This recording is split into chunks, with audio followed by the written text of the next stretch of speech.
matamasa namin ang lasap at malasap namin ang ganda, ang sarap ng buhay para maging malakas kami na harapin ang lahat ng mga hirap na nandun din sa buhay. In other words, life is a matter of balance, and because we face a lot of troubles and difficulties, it's important for us to be as happy as possible, as nice the life as possible should be had, and that we should get the most out of life. So Ecclesiastes explains that life could be short and full of trouble. So people should make the most out of life. Kung minsan ang kamatayan bigla-biglang dumarating, bihira naman na na-expect yan. Kaya ang tatanong mo, nagawa na ba niya ang dapat gawin? Nalasap ba ang dapat lasapin? Nakain ba ang dapat kainin? Tanggap ba ang dapat tanggapin bago man lang siya nabawian ng buhay? So making the most out of life entails knowing and choosing what really matter. Ano ba talaga ang mahalaga? Unang-una, maliliit na bagay. Sabi nga natin, God is in the details. Even quality is in the details. Halimbawa, merong hotel, ang laki-laki, 1,000 room hotel. Ang ganda-ganda ng lobby, ang ganda-ganda ng garden. Pero pag humiga na kayo, yung unan, marumi ang punda. Ang ganda ng banyo, pero ipa-flash nyo, ayaw mag-flash. Di ba sira lahat? Because everything is in the detail. So yung buhay din natin, hindi lang yung grand occasions, hindi lang yung monumental victories, kundi yung maliliit na araw-araw na nagaganap. Doon nalalaman yung kadakilaan ng Diyos at doon natin dapat malasap yung magandang kalooban ng Diyos sa atin. So what really matter? Little things like appetite on the dining table. Kailangan pag kumakain, may gana. Bago magawa ang isang pagkain, ang tagal-tagal. Maraming taong gustong kumain, hindi makakain. Tapos ikaw may pagkain, tapos walang gana. Hindi nakakain o kinain man lang, hindi nasarapan. Ecclesiastes 5:18, what is the best thing to do in the short life that God has given us? I think we should enjoy eating, drinking, and working hard. This is what God intends for us to do. So here is a Solomonic prescription.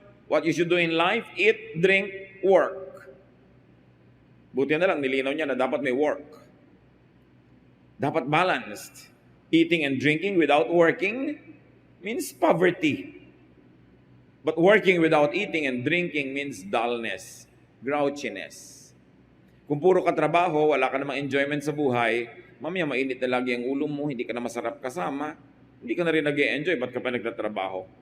So develop and keep your appetite. It's high religion.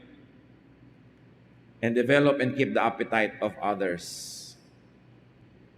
Protect the dining table from appetite spoilers. Kailangan pagkakakain na kayo, isinasa isang tabi, nililimot yung mga problema, mga kalungkutan, at lalong-lalo yung awayan. Mahirap lumulo ng pagkain pag nag-aaway kayo. Mahirap lumulo ng pagkain pag malungkot. Kaya meron tayong ministry sa isa't isa. Pasayahin, ilagay sa mood ang bawat isa on the table. And very importantly, isa pa na spoiler sa table is idolatrous diet worship. Yung may inihanda ka, ay, I cannot eat that.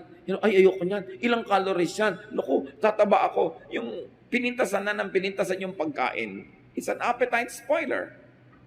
Tapos pag tinignan mo siya, mukhang kalansay yung mukha. Ito mo yung cheekbone ko, hindi cheekbone yan, kalansay. Dahil OA na kuminsan na pagdadiet. At nagdadiet ka, nadadamay tuloy yung iba, yung may mga gana, nakita kang kukuha ka praso. They either feel guilty or they feel bad about themselves. Kaya kung magdadiet din lang kayo, hindi kayo kakaing mabuti, huwag na lang kayong dumalo. Spoiler kayo doon sa mga gustong kumain. O dapat merong isang mesa for dieters. Ang plato nila, tansan. Ang chopstick nila, toothpick. Yan, ang mapalan nyo. Kasi nadadamay kami kumisa sa kada-diet ng iba. No? Proverbs 15:17, a simple meal with love is better than a feast where there is hatred. Yung sobrang komplikadong kainan na ang dami-daming kutsara, ang dami mga plato, ang dami mga baso na pag nagkamali, nagagalit na tuloy yung si senyora sa mga maling nagsaserve. O napagod si Mrs. sa paghahanda, kaya tuloy pagod na pagod siya, mainit na yung ulo nung kakain na. O nakakatatlong init na siya kasi gusto niya mainit kakainin, nahuli yung kakain na mister, awayan na tuloy. So niya, simplehan nyo na lang ha, para kayo masaya. kesa masyadong complicated tapos nagkakaproblema. Hindi ko mo complicated, may problema. Pero pag complicated yung meal, usually napapagod na yung naghanda nun. Appreciate and celebrate what's on the table. And brothers and sisters, huwag pipintasan ng pagkain, lalo't kaharap. Siguro kung talagang gusto mong magkaroon ng isang scientific analysis of the quality of the food, pagkatapos na, kung sabi mong medyo yata mas masarap yung sinigang kung hindi sumobra ang alat, o mas gusto ko sana yung isda kung tostado, pero pagkaharap mo na yung pagkain, andun na, wala ka ng choice, huwag mo siyang pipintasan. Kung hindi ka namimintas ng tao na kaharap mo, huwag mo rin gagawin sa pagkain. Kamya, magdamdam sa iyo yung pagkain, hindi ka na balikan. Sabi ni Confucius, philosopher na Chinese, coarse rice for food, water to drink, happiness may be enjoyed even in this. So niya, basta magandang attitude mo, kahit ano yung pagkain, makakagana ka. Pero dapat pinapagana mo yung sarili mo at pinapagana mo rin yung kapwa mo. Don't bring up trouble sa dining table. Hindi yan ang oras para magtalo-talo, mag-away-away, magbangayan. Importante na ipinoprotect natin yung mesa. Because eating is religion too. Lahat ng ginagawa natin can glorify God or can dishonor God. Then what else really matter? Rest and sleep. Jeremiah 31, 25 to 26, those who feel tired and worn out will find new life and energy. And when they sleep, they will wake up refreshed. So mahalaga yung napapahinga ka talaga. Kung puro ka trabaho, kulang ka sa tulog, kulang ka sa pahinga, kulang ka sa saya, kulang ka sa masarap na pagkain, sa pangit ang ugali mo. Kasi sabi nga nila, you are what you eat. So provider ka nga, pero nakasimangot ka naman lagi, hindi ka masayang kasama, mabawasan yung kabayanihan mo. Pagod ka na nga, dapat maging hero ka na, pero dahil sa sobrang pagod, palaangil ka na, palaaway, people end up hating you. Kailangan na tao marunong mag-relax. Nagtatrabaho ka, pero marunong ka mag-relax. Kasi kahit patayin mo sarili mo katatrabaho, kung hindi be-bless ni Lord, wala rin mangyayari. Pero pag gusto ka i-bless ni Lord, sino makakapigil sa Kanya? Psalm 127 verse 2, it is useless to get up early and stay up late in order to earn a living. God takes care of His own, even while they sleep. Hindi naman sinasabi na huwag kayong gumising ng maaga dahil kung talagang kailangan gumising kayo ng maaga dahil malilate kayo, syempre gigising kayo ng maaga. But what is the message here is, hindi mo mapipilit ang blessing ng Diyos. Hindi ko mo more trabaho, it means more food, more income, more happiness. So unahin mo is to please God. And even the conduct of your business, in the way you work and the way you do your business, dapat God-pleasing. So He will bless your effort. Hindi tanim ka ng tanim, tapos wala ka mga anihin. Mahalaga, inuuna pa rin, kahit nagtatrabaho, yung bibigyan mo ng kasiyahan ng Diyos. Dahil pag natuwa siya sa'yo, sinong makakapigil sa Kanya na i-bless ka? Pero pag hindi naman natuwa sa'yo, Diyos, hindi naman ang makakapilit sa Kanya na i-bless ka. Si Elijah recovered strength and stopped wanting to die when he was able to sleep and eat. Itong si Elijah na prophet, gusto na nga niyang mamatay, ka-prophet na tao, binubuhay pa siya ng Diyos, gusto na niyang mamatay. Yung pala, gutom lang, pagod. Nung nakatulog at pinakain ng anghel, biglang gusto na niya uli mabuhay. Kasi talagang naiiba ang utak ng tao pag sobrang pagod at undernourished. Yung mga konti-konting kumain, patikim-tikim, kapra-kapraso, observe. Obserbahan niyo kung kayo yun, mga kapatid. Kung maganda ang ugali niyo at asal, sobrang halos ayaw na kumain, hindi ka na nag-enjoy kumain, tapos puro katrabaho, obserbahan niyo kung nakakatuwaan kayong kasama ng kapwa niyo. Kung nami-miss kayo pag wala kayo doon, at hinahagad ng mga taong makasama kayo dahil masarap kayong kasama. Usually, when you don't eat enough, yung behavior niyo suffers. Kaya marami mga dieters, mga grouchy maitin ang ulo, mga magagalitin sa buhay. Hindi nila alam, yung cells nila, gutom na gutom. O kaya kulang ng pahinga. What else really matters, especially for couples? Romance in marriage. Song of Solomon 1:12-16. My king, while you were on your couch, my love was a magic charm. My darling, you are perfume between my breasts. You are flower blossoms from the gardens of Engedi. He speaks, my darling, you are lovely, So very lovely your eyes are those of a dove. Ito yung palitan ng mga berso ng nag-iibigan. And you read it from Scripture. Very few people teach it because they blush when they read the Song of Solomon. Sometimes it is called the Song of Songs or ang pinakamagandang awit sa lahat. She speaks, "My love, you are handsome, truly handsome. The fresh green grass will be our wedding bed in the shade of cedar and cypress trees." So ang pinapakita dito ng Song of Songs, or the best song of all, is be passionate. You have a loved one, and your loved one loves you, and you are legally a couple. Celebrate passionate love. It's part of religion. God created our bodies. God put all the sense and all the senses where they should be because God meant them for a purpose. Song of Solomon 2:3-6. She speaks, "And you, my love, are an apple tree among trees of the forest. Your shade brought me pleasure. Your fruit was sweet. You lead me to your banquet room and showered me with love. Refresh and strengthen me with raisins and apples. I'm hungry for love. Put your left hand under my head and embrace me with your right arm." Sabi ba, are we reading Scripture? Yes. If you're not reading it, something's wrong with you. It's part of the Bible. Diyan ang galing yung, "He leads me into his banqueting table, his banner over me is love." Actually, this is romantic love. So kayo, lalo may mga kayong partner, appreciate and praise your partner. Nagpupurihan sila para kang isang matayog na puno, sa'yo ako lumililim, etc., etc., no? Song of Solomon 4:1-5. "My darling, you are lovely, so very lovely. As you look through your veil, your eyes are those of a dove. Your hair tosses about as gracefully as goats coming down from Gilead. Your teeth are whiter than sheep freshly washed. They match perfectly, not one is missing. Your lips are crimson cords, your mouth is shapely. Behind your veil are hidden beautiful rosy cheeks. Your neck is more graceful than the Tower of David, decorated with thousands of warrior shields. Your breasts are perfect. They are twin deer feeding among the lilies."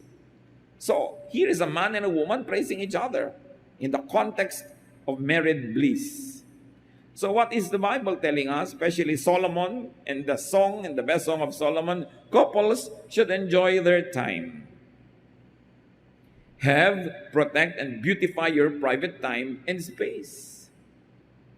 How can you be passionate kung yung mga anak nyo kasama nyo natutulog sa inyong higaan? Tapos para kayo mga kriminal ng 3 o'clock in the morning na kumakaluskos, na baka magising ang mga bata. That's not the way to enjoy your married life. No?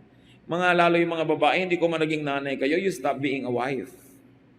Minsan nagiging tamad na kayo sa ganito mga bagay, kaya yung mga anak nyo ang inyong depensa, andyan ang bata, magigising. Yung pala, tinatamad ka lang. Genesis 2:24, "That's why a man will leave his father and mother. He marries a woman, and the two of them become like one person."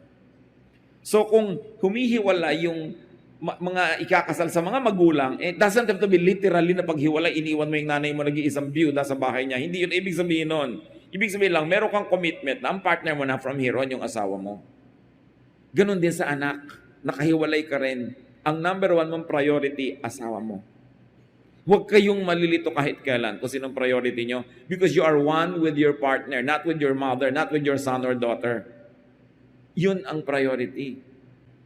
Partners shall enjoy oneness.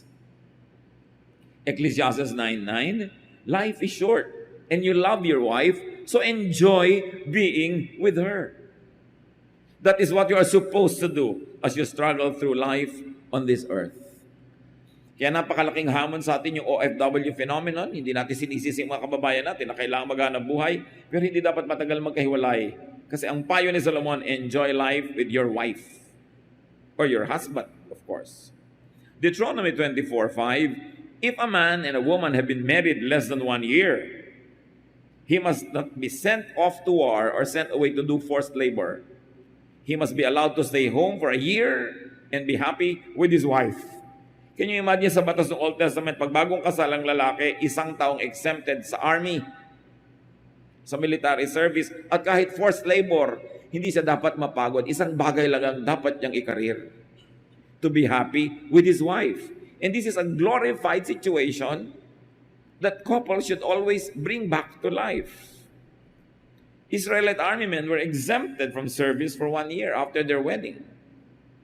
1 Corinthians 7, 3-5, thousands of years later, the same thing will echo. Husbands and wives should be fair with each other about having sex.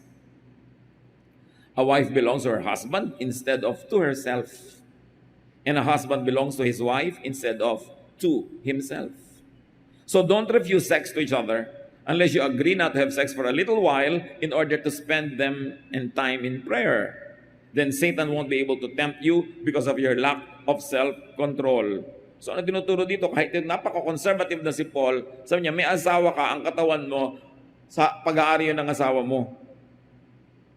At yung katawan niya, pag-aari mo rin. So dapat walang nakikiambus dyan, walang nakikisingit, nakikihiram-hiram. At meron siyang right to you. So kung hindi kayo magkakaroon ng pagtatalik, kailangan may agreement kayo. O sige, 1 week lang kasi magpe-pray tayo. At pagkatapos, wakasan nyo agad yung prayer time na yun o fasting time and go back to each other so Satan won't be able to tempt you. What do we get here? Satisfying one's partner is a spiritual duty and a physical privilege. Na kahit ayaw mo, tinatamad ka, pagod ka, kailangan meron kang sense of duty to your partner. So huwag mo sobrang pagurin ng sarili mo. Magreserba ka ng energy para sa iyong mahal sa buhay. What else really matter? Enjoy what is at hand. Enjoy what is available. Ecclesiastes 9:9, life is short and you love your wife, so enjoy being with her. Sa mga iksi-iksi ng buhay, kailangan samantalahin nyo yan. Do not waste time.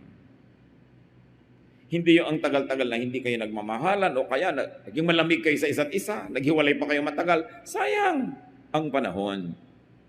Aalis-alis ka pa sa asawa mo, pagtanda mo rin at may sakit ka, babalik-balik ka rin. Sayang ang panahon. Huwag ka nalang umalis. Ecclesiastes 3:22, we are meant to enjoy our work and that's the best thing we can do. We can never know the future.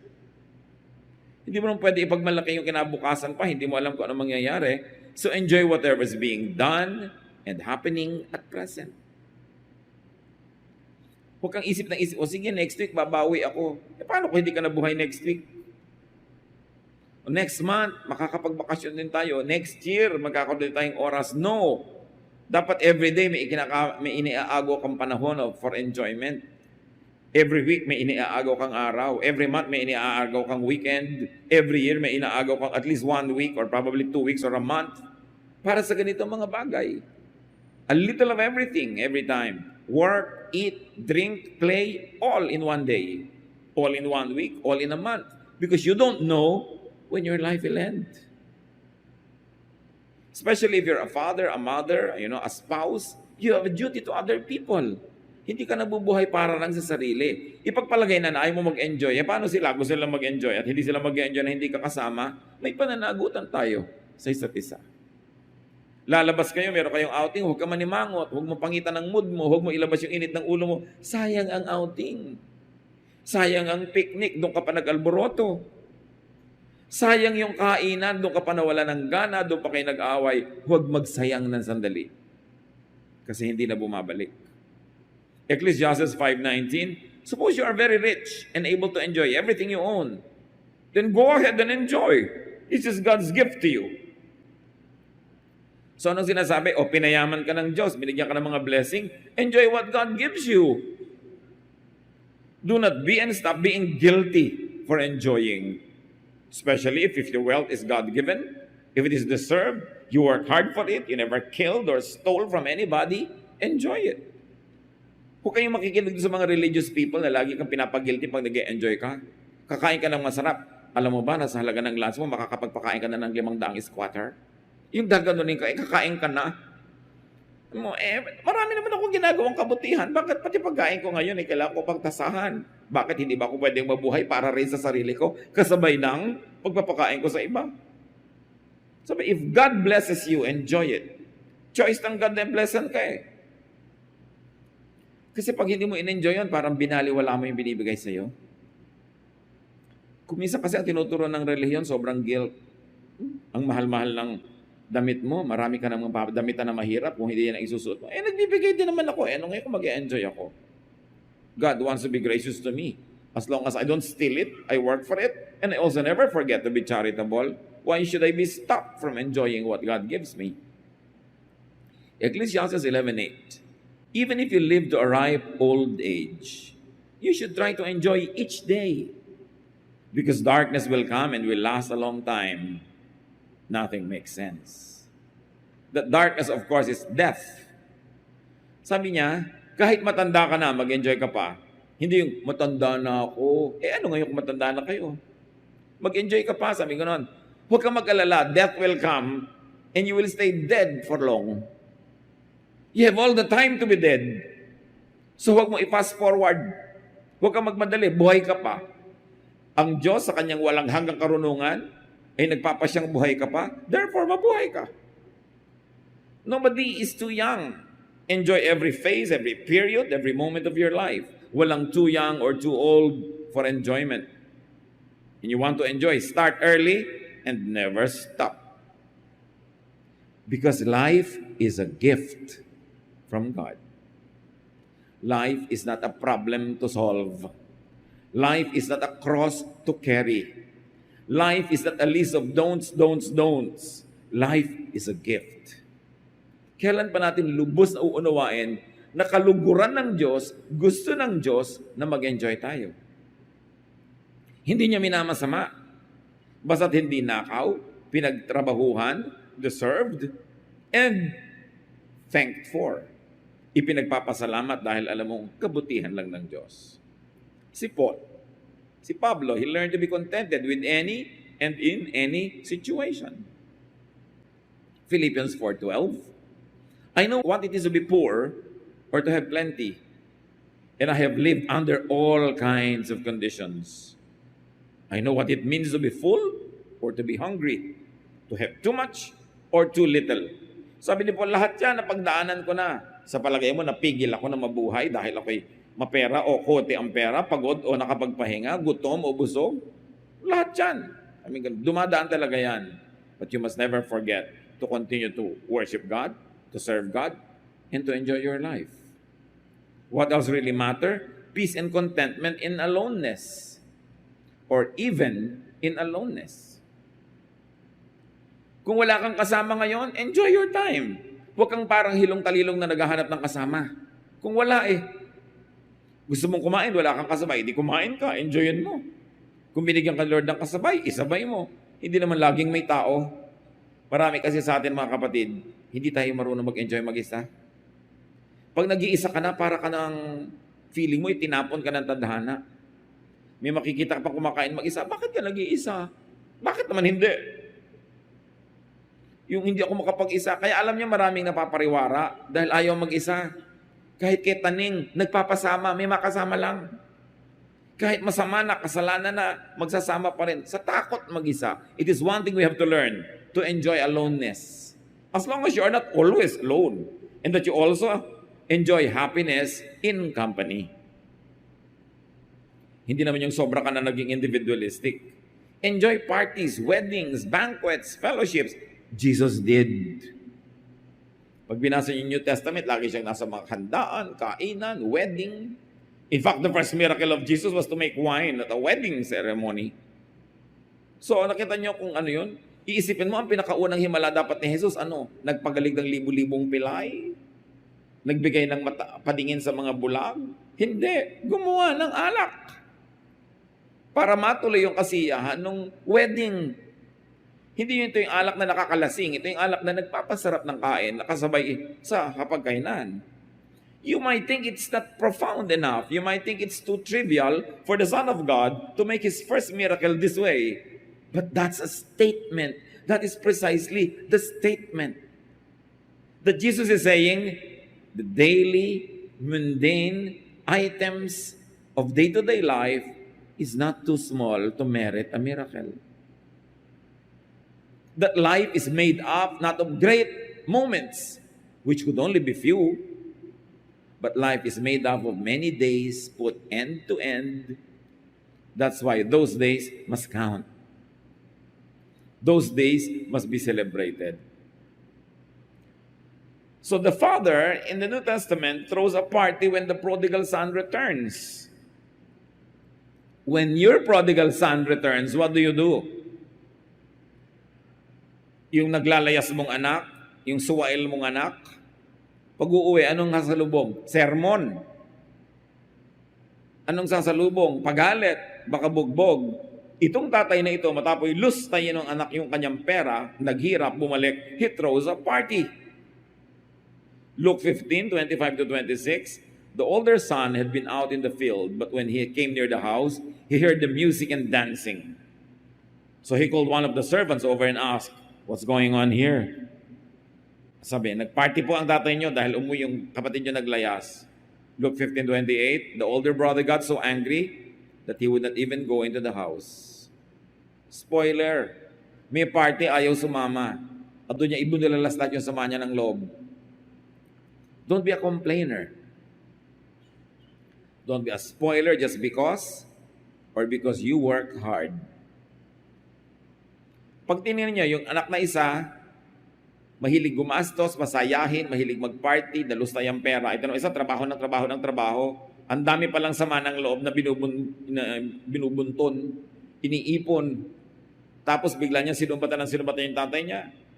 Ako lagi nagtatrabaho, hindi ako gumagastos, lagi ako nandito, hindi mo niyo ako pinagpa-party. Sabi ng tatay niya, sino may sabi sa'yo hindi ka mag-party? Akala mo kanya kung sinong uliran na taong tipid ng tipid, trabaho ng trabaho, yung pala isusumbat mo lang sa akin yan. And hindi ba obvious mga kapatid na mas malapit yung loob ng ama doon sa isang anak na kahit alibugha, siguro masarap kasama. Siyempre hindi naman siya ibinigay din sa Bible parang model Pero ang point lang, meron din siyang magandang ugali. Masarap siyang kasama. Itong isa, ang sipag-sipag nga, kita ng pera, pero nakakainis kasama.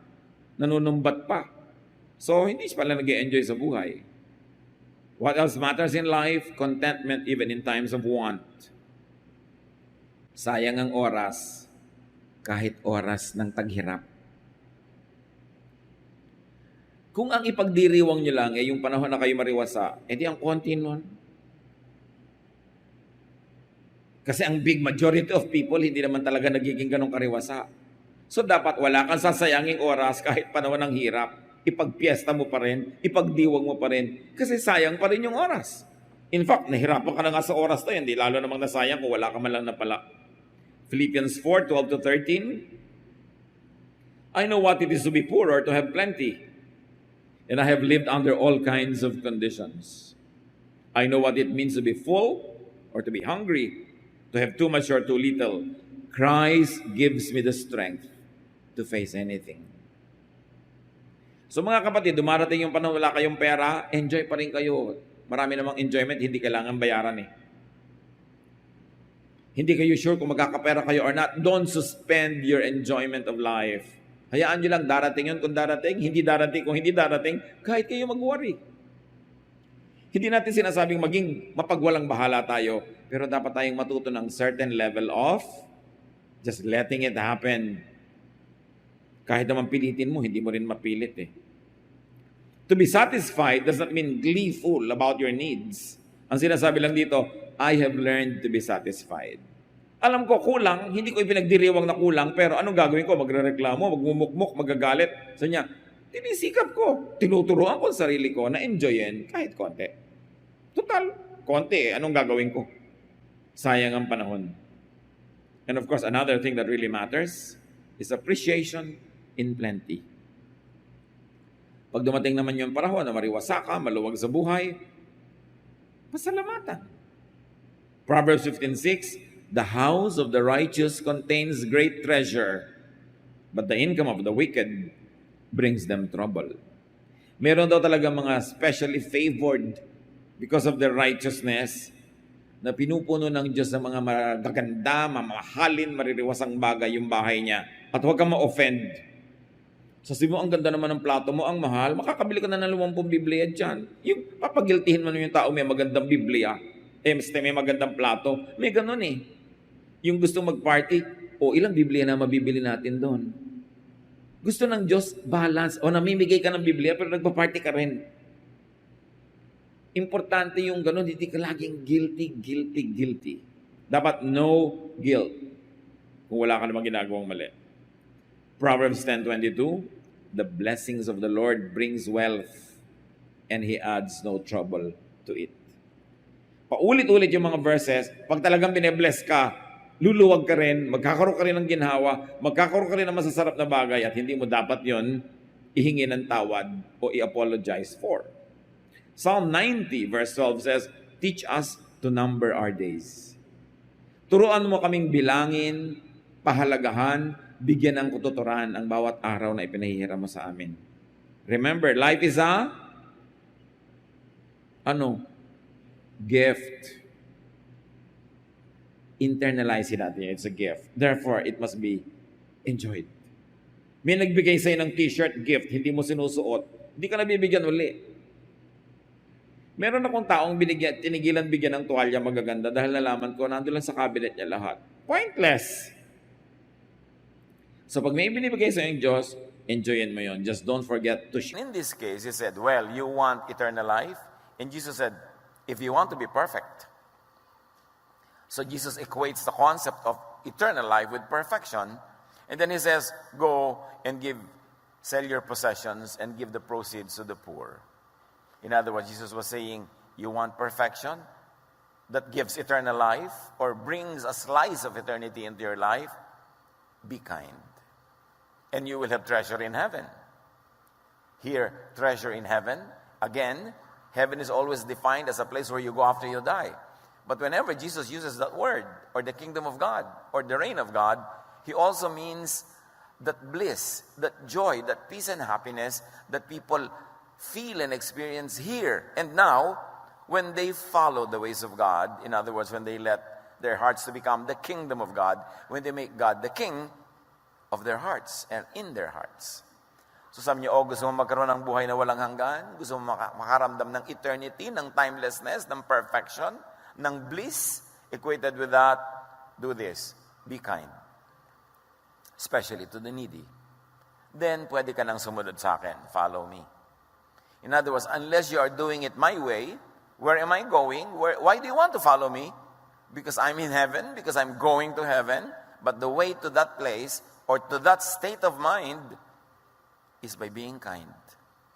So dapat nating appreciatein yung aspect na to ng pagpapakahulugan ni Jesus sa eternity, sa eternal life, and the way to heaven, now being articulated as kindness. Sell your possessions, give them to the needy, then you follow me. Then you can go to where I'm going or to where I am right now, because this is the way. And the movement of the people that followed Jesus was called the way. To say the way is to exclude all other possible paths that had been in fashion at that time. Kaya makikita nyo na ibang pananaw, ibang paraan, ibang approach pagka nakinig ka kay Jesus. At ating himay-himayin, Matthew 19:21-22, sa tanong na yon, sumagot si Jesus. Kung ibig mong maging ganap, if you want to be perfect, ipagbili mo ang lahat ng iyong ari-arian at ipamahagi sa mga mahihirap ang pinagbilhan. Once again, Jesus was saying, be kind. Kindness and love is the way to where you want to go. To eternal life, to eternity, to timelessness, to bliss, to heaven. So gusto mong makarating doon, ibigin mo muna ang iyong kapwa. Gusto mo makarating ka doon kasi mahal mo ang iyong sarili, pero para makarating ka doon, ang daan, mahalin mo muna ang iba. Kapwa muna. Pag inuna mo ang kapwa, doon ka palang makakarating sa iyong sarili para ang sarili mo dalhin sa gusto mong puntahan. Masalimuot, pero malinaw. Pagka pinag-isip-isip natin, outside of the boxes that had been imposed on our brains for the longest time, kung anong kahulugan ng conversation na yan. Kasi napakaraming layers pag nagsasalita si Jesus, hindi lang isa. And here, he says perfection, or the eternal life that the man was looking for, is in being kind to the needy.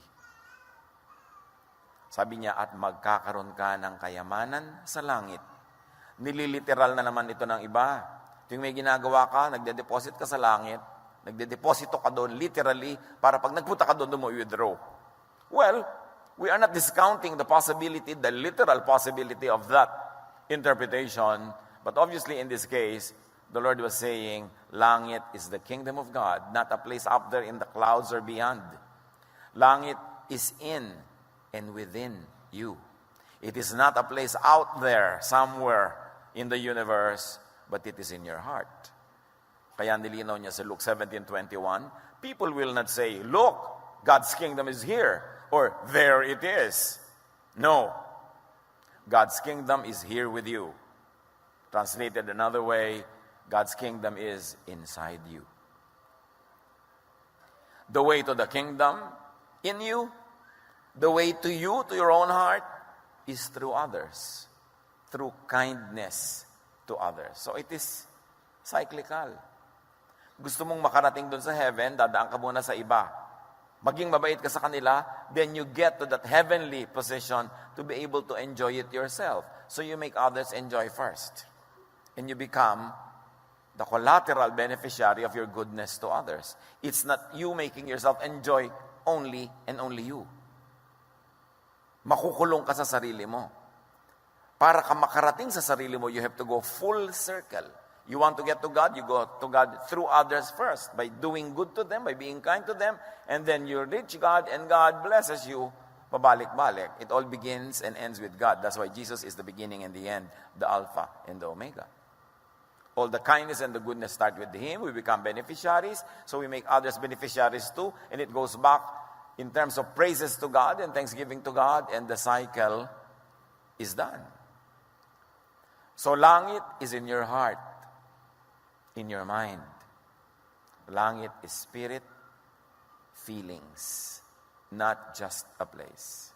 So dito, here and now, you can have a slice of heaven. And how? Sabi ni Jesus, by helping others. Sino man sa atin ang tunay na tumutulong sa kapwa, taos-puso, tapat na tumutulong, alam nyo yung langit na yon. Yung ligaya na tanging givers and kind people experience. It is an advanced party of heaven that is in your heart whenever you do good.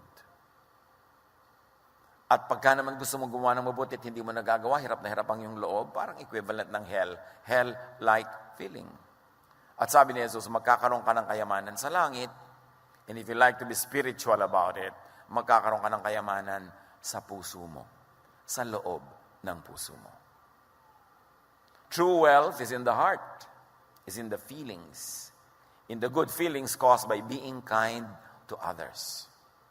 At sabi ni Jesus, pag ginawa mo yan, Mr. Mayaman, pagkatapos magawa mo yan, bumalik ka at sumunod ka sa akin. Kasi ang daan ko ay ang daan ng kindness. So unless maging kind ka, hindi ka makakasunod sa akin.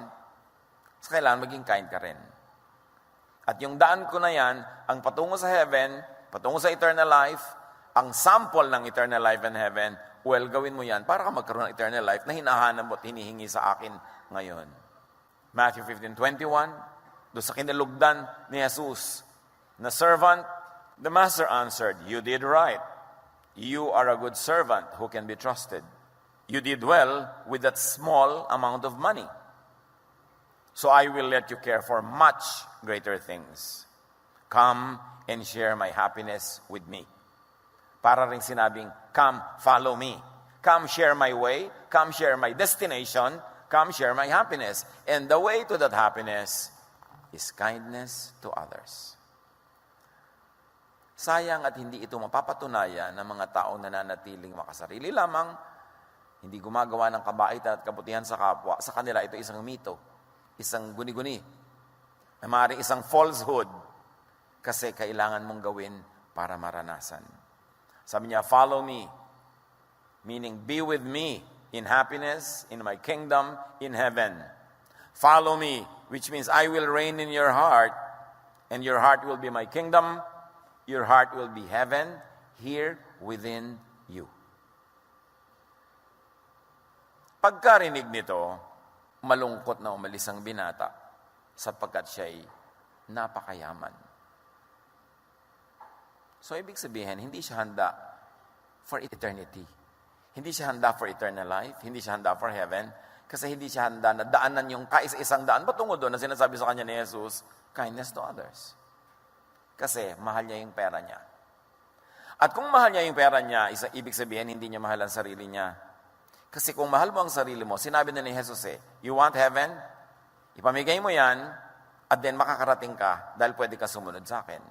Hindi niya sinunod, ibig sabihin, mas mahal niya ang pera kaysa sa sarili niya. Sukdang hindi siya makasunod kay Jesus, hindi siya makarating sa hinahanap niyang eternal life, basta pera pa rin. Napakalaking kabulagan. Kaya ikinuwento ito para sa ating kaliwanagan. Hindi siya dekorasyon para pagkunan natin ng aral. Malungkot siya, negative feelings. Kabaligtaran ng positive feelings of happiness. So malungkot means non-heaven, malungkot here means hell. Pag ginawa mong extreme examples of heaven and hell, saya and lungkot. At ang pinagkaiba lang nung dalawa is that determination, the will to do good, to be kind to others. Ayaw niyang mag-share.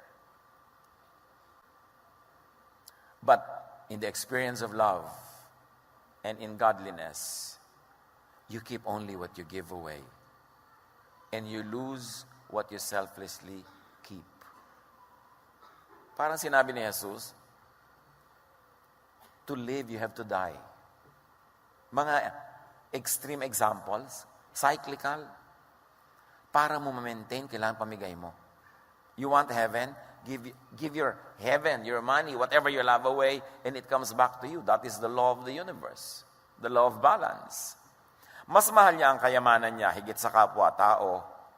Which means, mas mahal niya ang kayamanan niya kaysa sa kanyang sarili. Kasi sinabi, love others as you love yourself. So if you don't love others, you don't love yourself. Many times, we do acts that are very unloving because we think we are doing it to be able to love ourselves. But when you do not love others, at the end of the day, you do not love yourself. Because the way to benefit yourself is to benefit others first in a way that will become a collateral benefit to you. But you benefit others first. Pag inuna mo ang sarili mo at puwera sila, wala ka mararating. Because the blessing will not go around, it will only be trapped within you, and it becomes poisonous. Mas mahal na ang kayamanan niya higit sa langit, higit sa Diyos, higit kay Jesus. Hindi totoong ibig niyang sumunod kay Jesus. Kasi hindi siya willing na daanan yung dinadaanan ni Jesus. Hahanap siya ng ibang shortcut. Saan siya dadaan? Jesus is the way, the truth, and the life. Love for others only means putting others first. It doesn't mean not putting yourself in. Uunahin mo lang sila. 1 Corinthians 10:33, tularan niyo ang ginagawa ko, sabi ni Pablo. Sinisikap kong mabigyan kasiyahan ang lahat ng tao sa bawat ginagawa ko. Hindi ko inuuna ang sarili kong kapakanan, kundi ang kapakanan ng marami. At pag inuna niya yung iba, merong himalang nangyayari, bumabalik din sa kanya yung binigay niya. Pero kung hindi niya ibinigay to keep it for himself, he himself will not be able to keep it. He will lose it. You lose what you do not give away. Especially sa love. That's the wonder of love. The more you love, the more you give it away, the more it comes back to you. But the more you love yourself and love others less, the more love runs out. Mas nauubos. Selfishness and kindness is hell. It is not heaven. Kung gagawin nating malakomics yung illustration ng heaven and hell, eternal life, and punishment, yun yung nasa kwento na yun. Pero alam niya na yun ang sinabi ni Jesus, hindi pa rin siya nakinig. Ano ang blessings in, of, and for kindness? Marami. One, kindness is easy or easier for the brain. Ang dami ng naging scientific studies on the effect of emotions, on the effect of our behavior, on the brain, on our way of thinking, and that affects our physical health. And one of the findings is that kindness is easy for the brain. Humans are social beings. We succeed more easily by cooperating with fellow humans and with nature. Now, kindness is hardwired into our brains. That is what many of the scientists conclude. We were created by God to be kind. Natural, God ang nag-design sa atin eh. We were designed to be kind. That's why it takes more effort for our brains to be unkind than to be kind. Isipin niyo mga kapatid, meron kayong gustong gawing kabutihan. Meron kayong gustong gawing kasamaan. Gusto niyo magbigay, dito gusto niyo lumamang, magnakaw, makaisa. Saang side kayo mas mapapagod mag-isip? Nakakapagod mag-isip na manglamang. Nakakapagod na mag-isip na makaisa, na makapagnakaw, makapanloko. Kasi kailangan iplano mo lahat. Aagawan ko ang mga kapatid ko ng mana. Ano magagawin mo? Kailangan yung bangkay na kamay ng nanay mo. Patatakin mo doon sa deed of sale. Di ba? Kailangan mag-produce ka ng deed of sale. Kailangan marami kang kasinungalingan na gawin. O, gusto mong dayain ng asawa mo, meron kang affair, ang daming planning niyan. Mga planning ng uwi mo, planning ng mga bakasyon mo, na ninanakaw mong oras, ng ninanakaw mong pera, para maibigay sa kanya. Ang daming planning. Samantala ko, ang plano mo lang, maging mabuti sa asawa mo, ang simple no, relax ka lang. O, ito lahat. Tapos ang kwento. Selfishness makes the brain consider and analyze a lot more things. Because selfishness and evil has to be planned to succeed. Selfishness makes the brain work hard or harder. In other words, selfishness is stressful. Ang mga taong makasarili, mabilis tumanda. Kasi maraming kailangang isiping maiitim na balak. Paano ko kaya dadain itong mga paninda ko na kunwari 1 kilo pero 8 guhit lamang? Isip ka ng isip. Paano ko pabibigatin itong tinda kong manok? Ano mga ituturo ko dito para siya bumigat?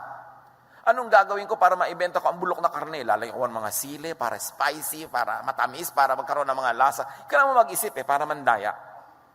Pero kung mabait ka lang, o okay ka lang, wala ka masyadong pinag-iisip. Meron pa nga isang tindera, may bumibili sa kanya ng kamatis. Sabi niya, sa kabila ka bumili kasi bagong galing siya sa palengke, yung kamatis ko kahapon pa. Ang haba ng buhay ng tinderang ito. Kasi wala siyang daladalang guilt, wala siyang daladalang mga atraso sa kapwa. Kasi mabait. Maraming isipin na makasarili yung unkind. Hindi tahimik ang buhay niya. Yun palang hell na eh. Yung gumawa ka pa lang ng mabuti, wala kang kailangang itago, heaven na yun. Mahirap na may tinatago. Matthew 5:43, narinig yung sinabi, ibigin mo ang iyong kapwa at kamuhian mo ang iyong kaaway. Yan yung paraan ng mga Hudyo nun eh. Pero sabi ni Jesus, no. Ito naman ang sinasabi ko. Ibigin ninyo ang inyong mga kaaway at ipanalangin ninyo ang mga umuusig sa inyo. So alin sa dalawa ang magbibigay sa iyo ng kapayapaan?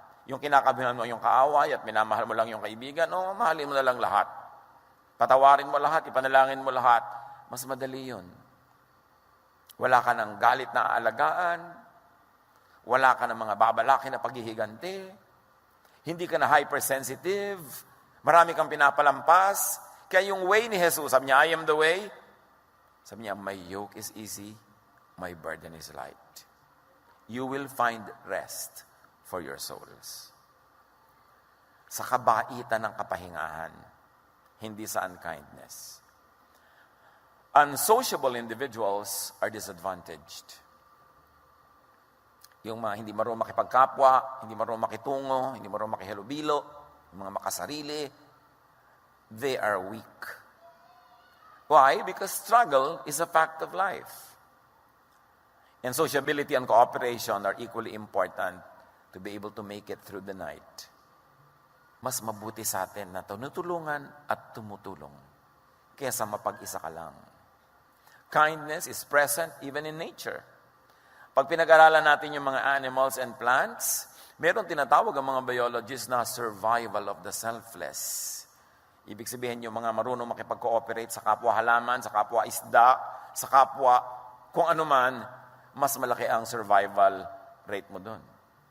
Yung mga hunter dogs, they're able to hunt when they hunt in packs. Yung grupo-grupo sila. Bakit ang mga isda, sama-sama mag-swim, ang dami-dami, kasi kinakain sila ng ang daming malalaking isda. So may makain man sa kanila, as a species, as a group, tuloy pa rin ang buhay, hindi sila mauubos. Kasi busog na yung kumakain, nandun pa sila, ang dami nila eh. Kaya mabuting sama-sama, merong ganun. Sa mga puno, pag tumingin kayo sa ibabaw ng puno, lalo sa gubat, ganito makikita nyo, wala mga leaves na nagpapatong-patong. Kanya-kanyang area yung mga puno. Area ko to, area mo yan. Kaya mapapansin nyo, kahit sa garden ninyo, pag may halaman dito, may tinanim kayong iba, lalayo siya ng konti, hindi siya makikipagsiksikan. Kasi marunong sila mag-cooperate. O share tayo ng space. Dito ako, dito ka, may hangganan ako, may hangganan ka. At napatunayan, ng napakarami nag-aaral ngayon, na mga puno nag-uusap-usap through the roots. Na pag kulang ng nutrient yung isa doon sa malayo, pinadadala nung isa na sobra sa nutrient niya through the root system. At yung mga mumunting mga buhay na mga nakatira sa kanilang mga paligid, tumutulong din sa kanila para sila mga buhay. They exchange nutrients, they exchange information. When some trees are under attack of whatever, mga insects o kung sino man, they release messages through the roots so that the neighboring trees can prepare themselves. They can release kung ano-ano mga chemical elements nila that will actually drive even insects away. Mga repellents.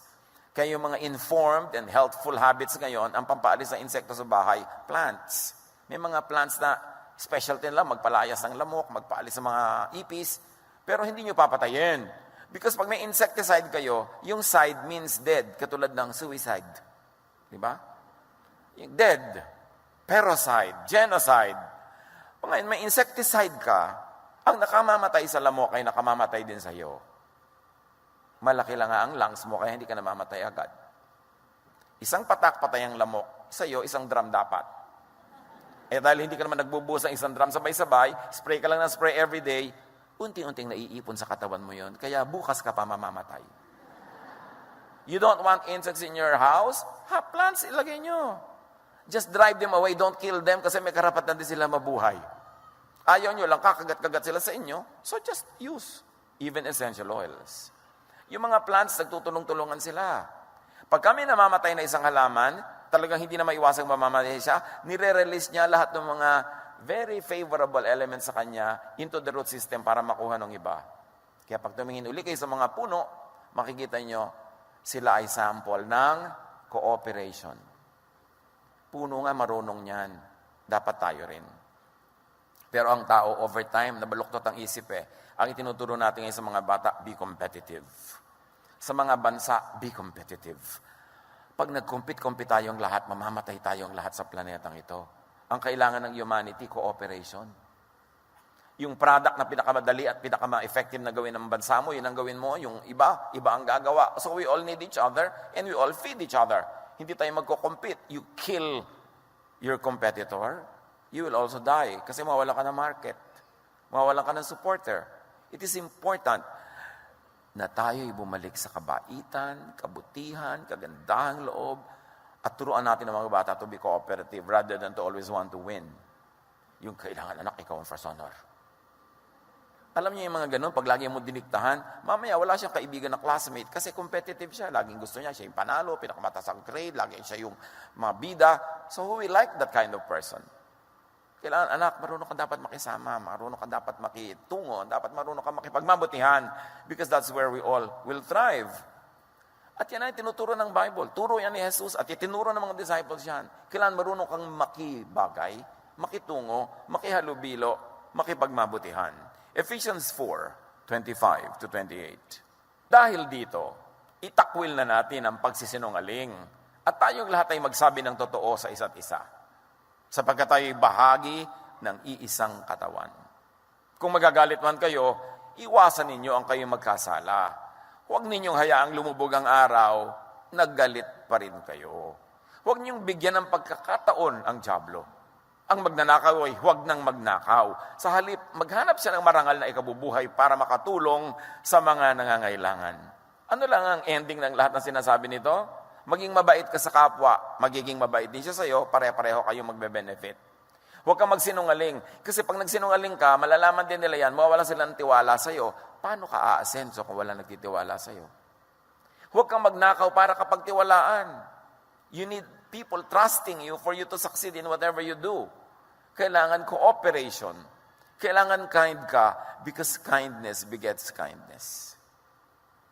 Kung yung ginawan mo ng mabuti, hindi siya diretso ang nagbayad sa'yo, babayaran ka rin ng universe because the universe runs in perfect balance. Debit, credit, dapat zero balance. Hindi pumapayag ang nature na hindi. Kaya huwag kang magdamdam kung may ginagawa ka ng mabuti, hindi ka binabayaran. Una, kaya ka nga nakagawa ng mabuti sa Kanya, nauna na ang Diyos na nag-advance sa'yo eh. Ano naman na ibibigay mo sa Kanya kung walang naibigay na una sa'yo ang Diyos? So kahit hindi Kanya binayaran, actually, ikaw yung nagbayad, ikaw yung nagsukli sa binigay sa'yo ng Diyos, sa iba mo lang nga binigay. Huwag sumasama ang loob mo. O hindi Kanya diretso binayaran, hindi siya nagpasalamat, wala siyang kwentang bigyan, God will find a way for the appreciation to go back to you. Huwag mo yung problemahin. Ang atupagin mo, maging mabait. Maging mabuti. The teaching is always kindness to one another. And it creates your own happiness. Now, kindness is healthful for the brain. One, because as we have said, it doesn't make your brain work so hard. Researchers have found out that people who donated kidneys to total strangers had a very distinct brain shape. Brain composition. Yung extreme altruists, ang brains nila, ang structure, differed from a normal person's brain. And the brain structure of the very, very kind are the opposite of a psychopath's brain. Alam niyo yung mga psychopathic people? They have less or no compassion at all. No? Iba ang shape ng brain nila. At nako-compare na ngayon ang shape ng brain ng mabait at ng hindi mabait. Pakisilip nyo ang brain ng katabi nyo kung meron kayong x-ray eyes. Kasi nakikita na. People who have less compassion, no compassion, who are cruel, iba ang shape ng brain. Ang tanong, yung bang mababait, mabait talaga kasi likas ng gano'n ang shape ng brain nila? Yes, pwedeng gano'n.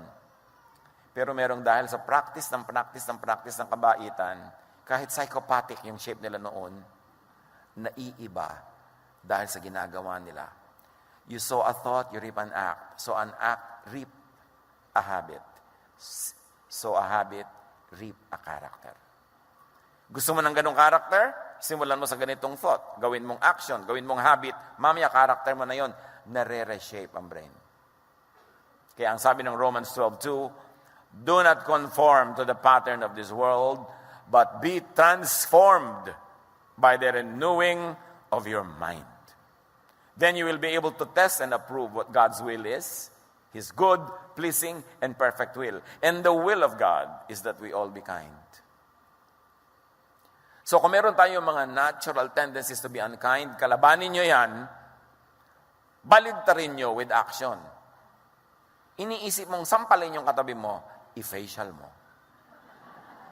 Baligtarin mo yung tendency. Kasi yung action mo na yon, pag pinaulit-ulit-ulit mo magiging habit, it will become you. It will reshape your entire worldview, your value system. So either likas ka ng mabait, at kung hindi likas, magbait-baitan ka muna. Pwede yon. Paulit-ulitin mo lang, hanggang magising ka isang araw, ay, ang bait ko na po talaga, normal na to. Nangyayari yon. May pagbabago talaga pag sumusunod tayo sa kagustuhan ng Diyos. Huwag niyong susundin yung negative nature.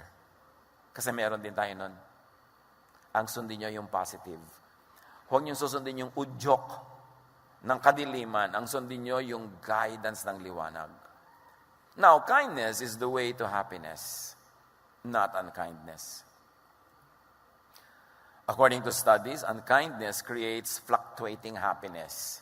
Kung paano na may measure na mga nag-experiment yan yung happiness level, yung unkind, nagiging happy din. Kasi nagiging pleasure niya sometimes to be cruel, to be unkind. Yung hiniyakan niya, pinahiyakan, tuwa siya. Meron siyang ganung pleasure. Yun nga yung psychopath mind. Ha? Pero, isang nagiging unkind. Kaya mamaya naghahanap mo sila. Looking for his fix or her fix. But kindness, according to studies, result in longer lasting happy. And kind.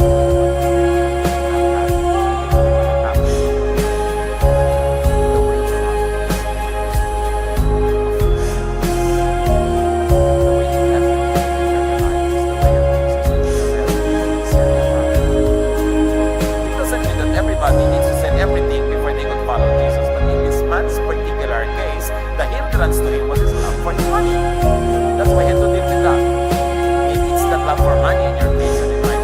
love for something else.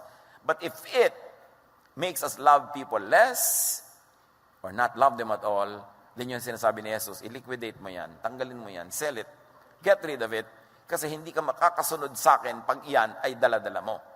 Ang bigat-bigat niyan, hindi ka makakasunod. James 3:16, sapagkat saan man naghahari ang inggit at makasariling hangarin, naghahari din doon ang kaguluhan at lahat ng uri ng masamang gawa. So pag selfish ka, unkind ka, lahat na pag-iisipin mo masama. Magkakabuhol-buhol lang yung buhay. Ang dami-daming kasamaan na mangyayari hanggang hindi mo na malaman kung saan ang puno at dulo dahil buhol-buhol na ang lahat. Jesus is the way out of that. Just begin to be kind. Break the cycle of unkindness. Meron ba kayong kilala, kasambahay, kamag-anak, katrabaho na meron kayong cycle of evil na ginagawa sa kanya? Yung pagka maghuhulog na siya ng kanyang card sa bandiklak, nilalagyan niyo yung bandiklak ng asin para masira. Pag meron siyang project, sinasabotahin ninyo. Nasa accounting kayo, pagka mga request ng department niya, ay, hindi niyo inaasikaso. Meron ba tayong tinatrato with the cycle of evil? Baligtarin niyo yan. Get out of that cycle. Minsan maliit, malaking bagay, pero meron ganon. Minsan may sarili mong kasama sa bahay, hindi mo paborito. Pagka siya, laging negative ang treatment mo sa kanya. Pag nauna kang kumain, uubusan mo siya. Pag nagmamadali siyang gumamit ng banyo, kanta ka pa ng kanta sa banyo, ang tagal-tagal mo kumakanta doon para siya masadista. Meron ba kayong ganon? Isipin nyo, break that cycle and begin a cycle of positive love, of kindness, and you will change your own life. Lingid sa kaalaman ng marami, kaya sila naghihirap. Kaya sila nagdurusa. Kaya nabibigo ang lahat ng project nila. Kasi hindi sila mabait. Kailangan, honestly, saliksikin natin ating sarili. Mabait ba ako o hindi? O nagbabait-baitan lang ako? O talagang hindi ko nga itinatago, talagang hindi ako mabait. Siyasatin natin. Kasi ang sabi ni Jesus, you want paradise? You want eternal life? Be kind. So if you're not enjoying this paradise, here in your heart, ibig sabihin, may unkindness. Kasi yun ang itinuro ni Jesus na dahilan. Come on, isipin natin. At huwag tayong mag-deny. Lahat tayo nananalamin sa harap ng salita ni Jesus para tanggalin ang mga dumi na ating mukha, hindi para lalo itong takpan. At yun ang magdadala ng pagbabago sa ating buhay. Yung iba sasabihin, alam mo, malas-malas ko sa business. Mabait ka ba? Kailangan mabait ka. Baka naman sobra kang bait, talagang hindi ka na naniningil na nagbabayad, maludogi ka rin nun. Kasi dapat, love others as you love yourself. So love mo rin yung sarili mo, hindi ka naman nagpapaapi, hindi ka nagpapakawawa, hindi ka nagpapadaya, hindi na ibig sabihin ng kabaitan. Love others as you love yourself. Pantay lang. Philippians 2:1-4. Do nothing out of selfish ambition or vain conceit. Why? It will lead you to isolation. Pag mayabang ka, mapagmataas, ma-isolate ka. Remember, in humility, value others above yourselves. There, malalove ka nila, magugustuhan ka nila, kasama ka sa circulation, magsasaksid ka. Not looking to your own interest, but each of you to the interest of the others. Kasi pag inuna mo sila, uunahin ka rin nila, so pare-pareho, there's a cycle of goodness. Cooperation is what Jesus teaches us and His disciples teach us. Kindness always wins. Kindness never goes unpaid. So, pero ang kind ko po, bakit walang nagsusukli sa akin? Well, nauna ng kind sa'yo ang Diyos, so ikaw na lang nagsusukli. So, huwag ka na maghanap ng iba pang sukli. Nagbabalance ka sa pagbibigay dahil nakatanggap ka na eh. Kung may expect ka pa, ibabalik pa sa'yo. At pag ibinalik sa'yo, dapat magbigay ka uli para paikot-ikot ang biyaya. Kindness is rewarded with an overall health of goodwill, of good deeds, peace of mind, which leads to health, which leads to wealth. Kasi kung magaling ang takbo ng utak mo, magagaling ang takbo ng negosyo mo, ng hanap buhay mo, health can bring wealth. Now, it has been found in studies that people who volunteer to help others lose weight, have lower cholesterol levels, blood pressure, and lower incidences of heart problems. In other words, Everything being equal, ha? Everything being equal. Kung minsan naman kasi merong factor na magne-negate nitong result na to. Pero everything being equal, in a laboratory controlled situation, people who volunteer to help others live longer.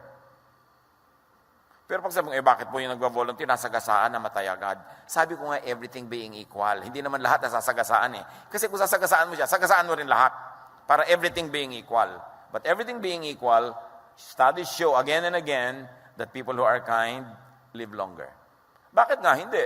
Tahimik matulog, tahimik ang loob, payapa. Pag kumakain, natutunawan, hindi siya nagkaka-indigestion. Subukan nyo nga galit kayo, kumakain kayo. Hindi kayo makakatunaw ng pagkain nyo. So talagang healthful habit to be kind. Proverbs 28:27, those who give to the poor will lack nothing. But those who close their eyes to them receive many curses. And of course, one of the curses of closing your eyes to the needy is guilt. Whether you are in denial that you are guilty, you will still feel it or your body will suffer from the feelings of guilt. Mahirap to live with guilt. Gawin nyo yung mabuti, ang sinasabi na inyong budhi, kesa ignore natin yung budhi at ang ating katawan ang nagdurusa. Kindness multiplies. Kindness spreads and leads to a chain reaction of other acts of kindnesses. Kaya yun ang magandang atmosphere. Sa bahay nyo, mga kapatid, is it a climate of kindness or unkindness? Nawa, kindness. Gawin nyo pang kinder. Gawin nyo pang kindest. Ngayon, kung unkindness yung climate, you be the agent of change. You be the instrument of God. Reverse that climate. Reverse that cycle by doing acts of kindness. Kaya nyo yan maiba. Because you are the salt of the earth. Konting salt, ramdam agad ang lasa. You are the light of the world. No matter how dark a room is, pag pumasok ang isang maliit na light, naliliwanagan talaga yon. Hindi ka pwedeng kainin ng dilim. Ang liwanag ang lagi magwawagi. So kung nasaan man kayong sitwasyon, humahari ay kadiliman, be that light. There is unkindness, there is cruelty, be kind. And you will be God's instrument in changing that environment. 2 Corinthians 9:11, pasasaganain niya kayo sa lahat ng bagay upang mas marami ang inyong matulungan. Sa gayon, lalong darami ang magpapasalamat sa Diyos dahil sa inyong tulong na dadalhin namin sa kanila. Pag marami nagpapasalamat sa Diyos, lalong nagbo-blow out ang Diyos, lahat lalong nabe-bless. Bigyan mo ang tao ng dahilan para magpasalamat siya sa Diyos. And you will create a new atmosphere, a new whole world. Change the climate. Kindness opens the heart and then the mind. The more giving one becomes, the more one becomes forgiving and understands people who are different from oneself. Pag ang tao palabigay, nagigiring mapagpatawad. May nangyayaring himala. Pag bigay siya ng bigay, lalo ang pinagbibigyan niya, yung taong may utang sa kanya, natututunan niyang patawarin. Kasi pag minamahal mo ang isang tao, whether by feelings or by action, naiiba rin ang damdamin mo sa kanya. So kung may tao kayong kinakainisan, regaluhan nyo ng cellphone. Lagi nyo textan ng I love you. Meron kayong tao kinakainisan, gawan nyo ng mabuti.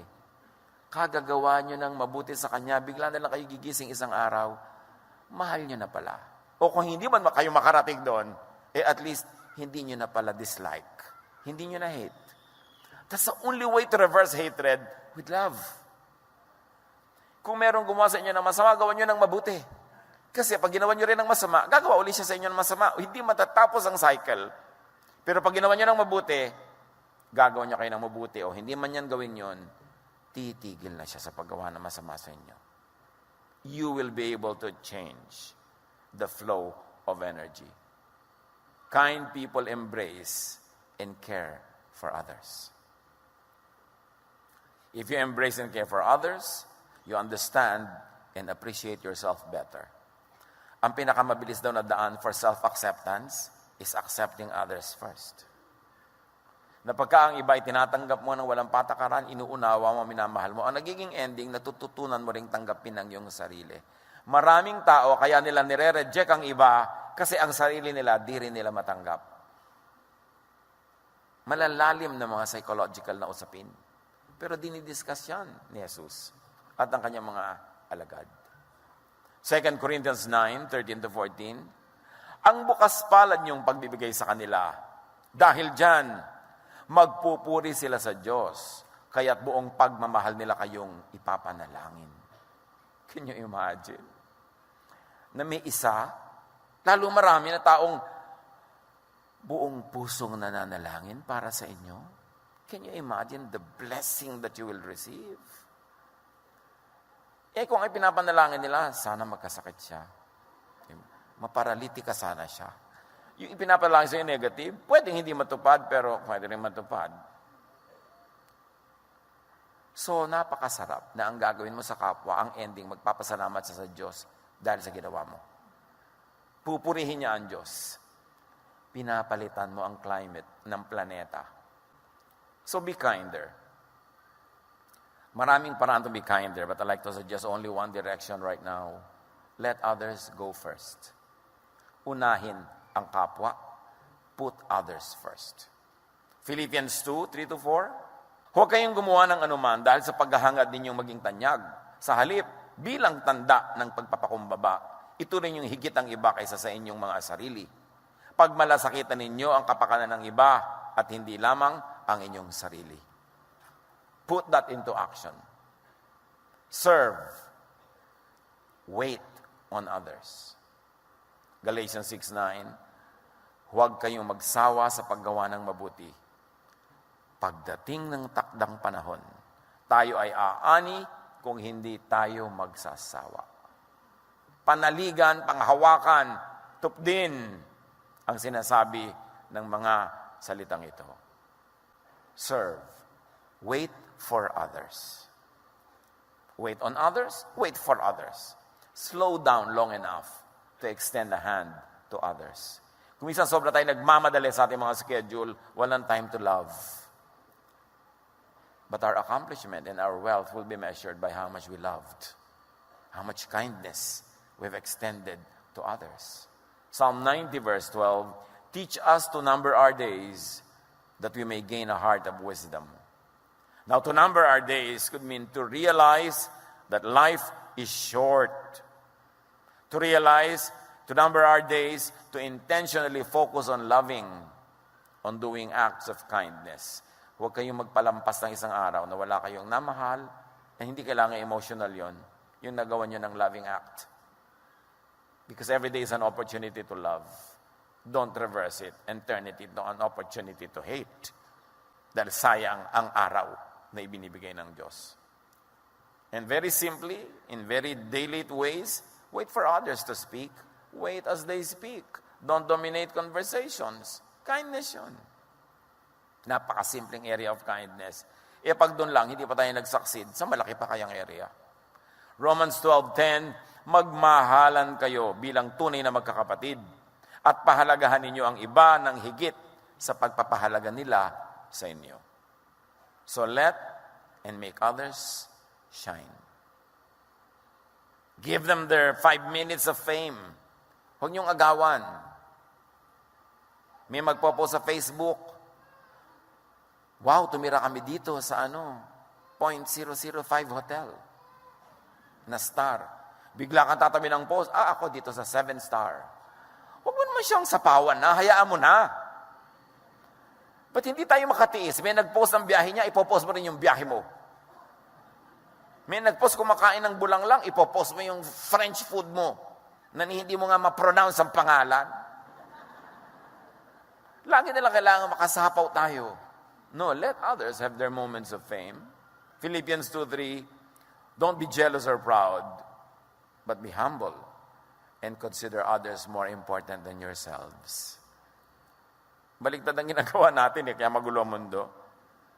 Pero pag gumawa ka ng gano'n sa kanya, matuturoan mo rin siya na gano'n ang gawin sa'yo, the climate will change.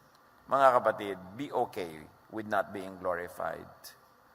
Okay lang, hindi ka sumikat, hindi nabigay sa'yong credit. God knows. At ang Diyos ang nagbabalance ng lahat. Matthew 6:3-4, but when you give to the needy, do not let your left hand know what your right hand is doing, so that your giving may be in secret. then your Father who sees what is done in secret will reward you. Napakahalaga. Yan naman, yung paggawa ng mga secret, kung personal mo lang.